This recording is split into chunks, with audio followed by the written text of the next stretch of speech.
Hi, Julia Johnson. Hello, Christina Clancy. I'm very excited to see your face. It's one of my favorite faces in the world. Your So face is my favorite face, and I love your braid. thank you. It's very long, but that's a Now, whole nother story well, no, because it's, you grew your hair and saying you weren't going to cut it until after you wrote your book. I Then finished my you book. wrote your My hair was shorter than yours when I started.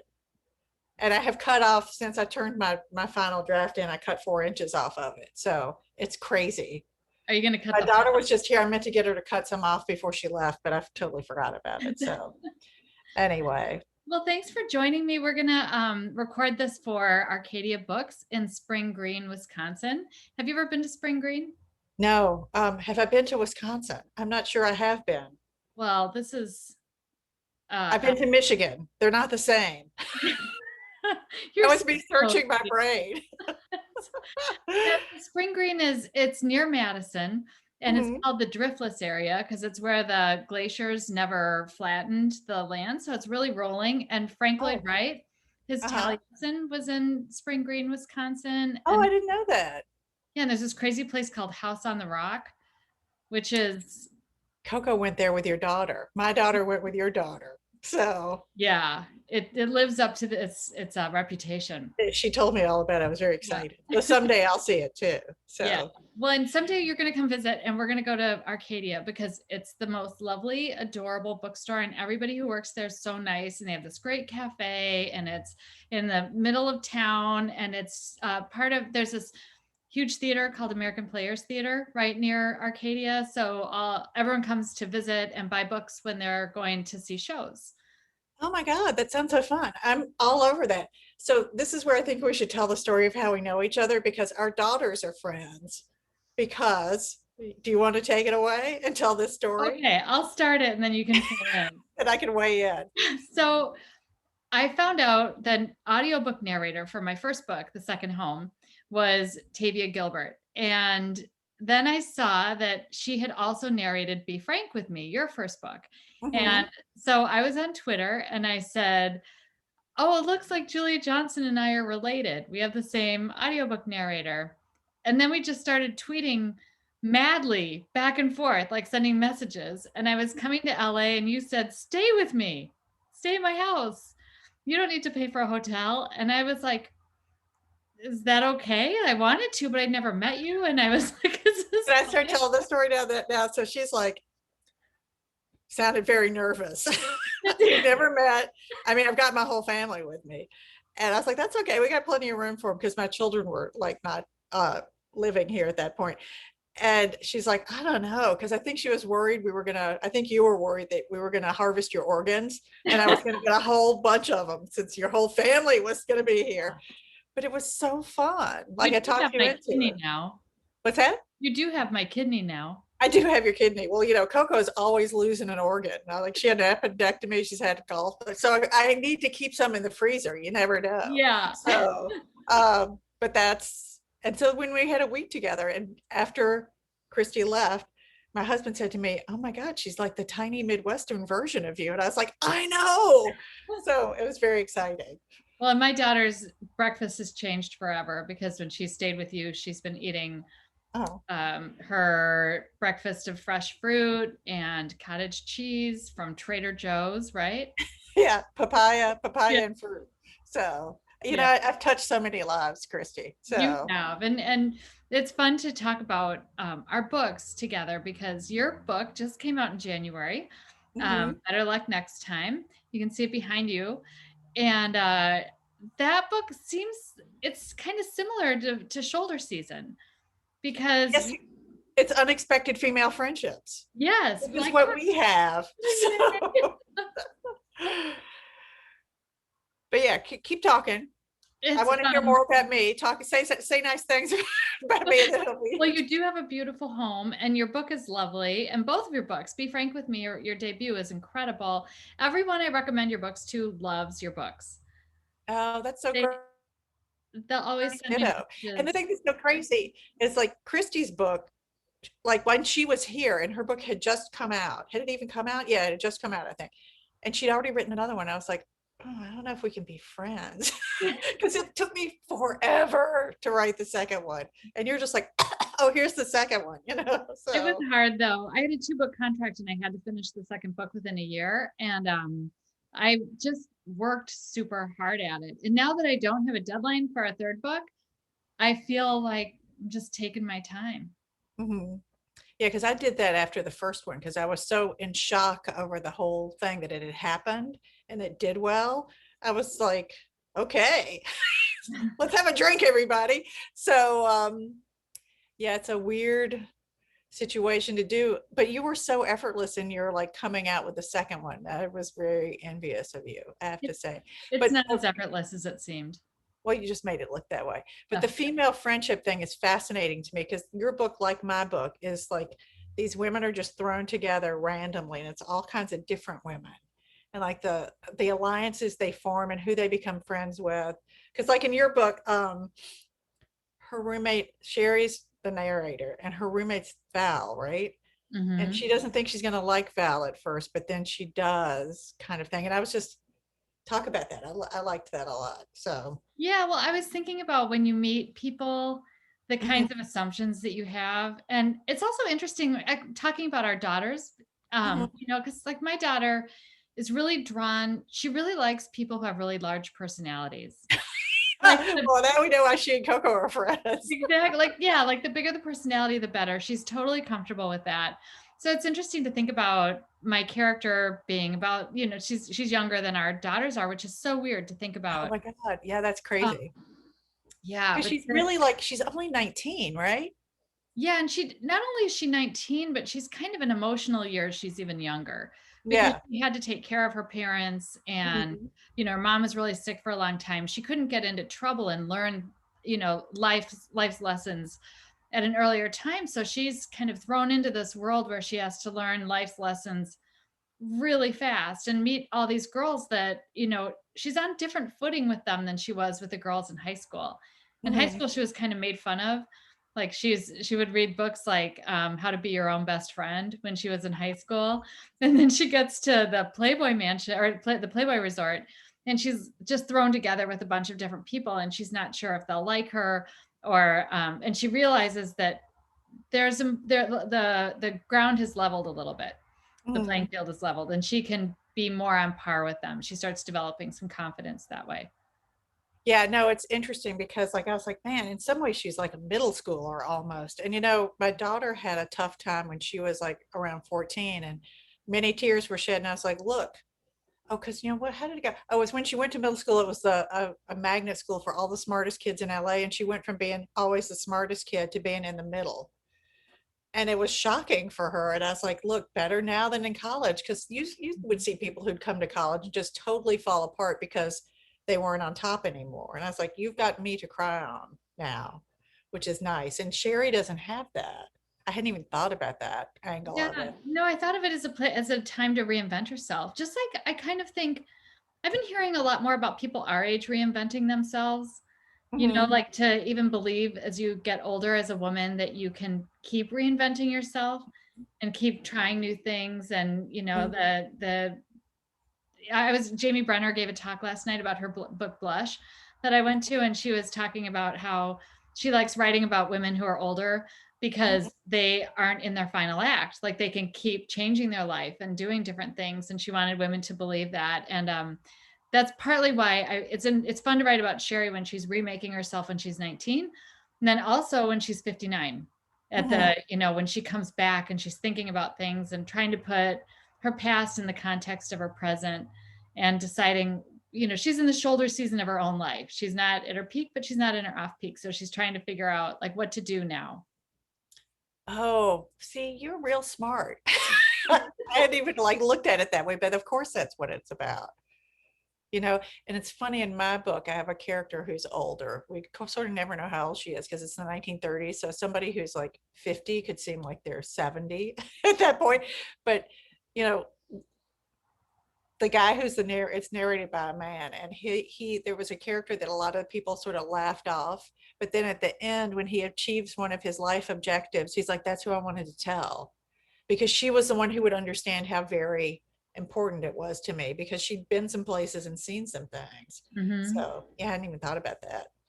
So Yeah, it's funny how your personal life and your anxieties and the things you think about work their way into your fiction, isn't it? Oh my God, everything in there. Like I love telling book groups, okay, here's where this came from. You know, 'cause it's like pretty much everything you could trace down to something and it's just been shaking around inside your head all this time. Uh, And then suddenly you'll go, and it was the same with Frank. Like you'll go, oh, wait a minute. I could use this here. And I don't know how you work, but I keep notebooks where I write down notes for books I'm writing. And it's just lists of like, oh, you could use this story. Oh, you could use this story. Oh, and that reminds me, I need to write down something I thought of this morning. But because my brain will not hold any. It's wait, so tell us what it full. is. Huh? I'll tell you what it is. I was reading the wedding announcements this morning in the New York Times, which I often do because they're so entertaining. And this guy, you know, because of COVID, he was living with his fiance, but he hadn't asked her to marry him yet, but they were going to clearly get married. But he wanted to like surprise her, which was hard to do when you're like locked up with somebody. And so he was trying to get her a ring size, but he didn't want to ask her. So while she was asleep, I guess she took her rings off at night when she went to sleep. He took one of her rings and he wedged it into a hunk of cheese. So, so there would be an imprint, and then he could Oh, take that's it to the jeweler and go, here's my girlfriend's ring size. And I laughed really hard over that. I was like, that's that is amazing. awesome. Because first he tried to do it with dental floss, but then like, you know, that's going to wake her up. So Yeah. Oh, that's really funny. I found that very funny. So, and who knows if I'll ever use it, but I was like, man, I gotta remember that one. So, That kind of says everything about COVID, doesn't it? like But you know, how's it been for you? Because like for me, writing has been harder during this because I just keep repairing the house because we're like in it all the time. And I keep seeing things that are like, oh, I really need to paint the risers on the stairs. But I think you've written the whole time, correct? No, I wrote a lot during COVID because I had to, which was actually great. Like it gave me some focus. I think when a lot of other people were freaking out, like I was like, well, this is terrible, but I've got work to do.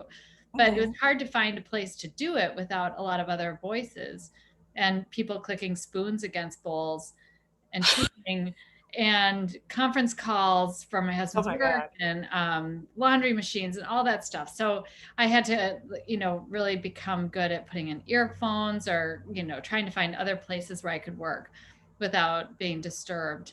But it's kind of fun to have this come out now because it feels like I know, I'm everything's so kind of envious. ending and now I can have some events. My publisher's not promoting live events as much, but I can still do them if I organize them myself. Sure. Mm-hmm. Yeah, because my book, you will remember, was published on January 6th. And a Mhm. couple of things were going on that day. So, and it was a mess. I was just like, what's going to happen? And we had arranged this 4 book clubs across, book stores across our nation thing, one of which was on Capitol Hill. And I said to my publicist, we have to cancel. We just have to cancel. She's like, no, no, no, no, no, no, no. Because I knew she thought, I'm going to kill myself if I have to like get this arranged again.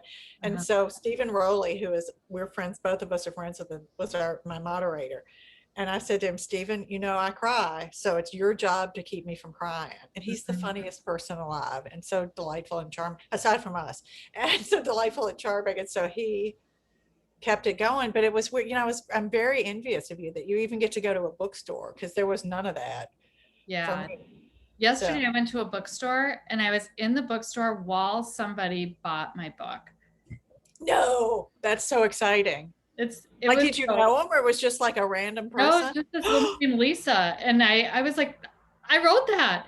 And we took a picture together and I was literally Oh my almost in God. tears. And I don't think she had any idea that when my first book came out, because you and I both have these debacle launch days Mhm. with mine, it was right after the riots for the second home. Oh, I forgot. And Oh my God. yeah, and the day it came out, there was a Her. social media blackout, so nobody could promote it. I couldn't even promote it. And Yeah. so it felt like it came out the back door. So, Oh my God. Such times. but Yeah. now maybe, I mean, I'm hoping between now and July 6th, things will. No, it's going to be great. And yours is going to be huge. It's going to be really fun. So, but you know, I went to Chevalier's is my local bookstore, and I went in with Steve and his boyfriend, who is his husband now, came through town, and they went to sign books at Chevalier's, my local. So I went to meet him, and I walked in, and these two ladies were looking at him with just like their eyes are spiraling because with such adoration, because there they were, the guys who'd written the books that they loved, and it was really fun to see. So that's the most, to me, that's the most fun part of writing. The writing part, not so much fun. Yeah. Making friends with somebody who you share an audiobook reader, awesome. That Yeah. part I like. And So bookstores. bookstores are so great. It would not be fun to be a writer if there weren't bookstores. Bookstores Yeah. sustained me during my whole launch. Mm-hmm. You know, Yeah. and booksellers, like, who wouldn't want to be friends with the bookseller? They know about everything.